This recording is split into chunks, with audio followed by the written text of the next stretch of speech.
It was a rare sight, Libya's four main rival leaders together at the same table. After a meeting in Paris at the Élysée Palace, they committed to hold elections in December. The French president had called the talks to find a way out of Libya's political crisis and end 7 years of conflict.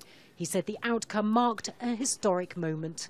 It's the first time that in this format, all of the leaders, some don't acknowledge each other mutually, have met and agreed to work together and together approved a joint declaration. It is a vital step, an important one, and which makes possible what is about to come. Representatives of nearly 20 countries in the region also attended. The UN-backed leader of Tripoli's unity government issued a warning to them not to interfere in Libya's steps to democracy. If the foreign interference continues in our country, this will never be a success. We need to have unity between the countries in the region, and Libya will take strong measures against those who interfere with the democratic process. Since the fall of Gaddafi in 2011, Libya has suffered instability and violence as rival politicians and armed groups compete for influence.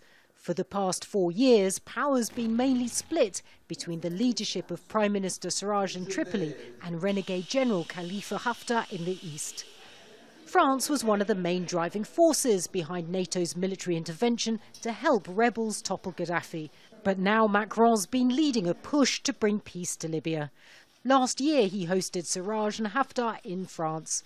The president says stabilising Libya is a priority for Europe to help stem the flow of migrants across the Mediterranean and curtail threats from armed groups. France will consider this meeting a diplomatic triumph, rival Libyan leaders agreeing to elections later this year. But some analysts say that some of the commitments that have been made here in Paris are simply unrealistic.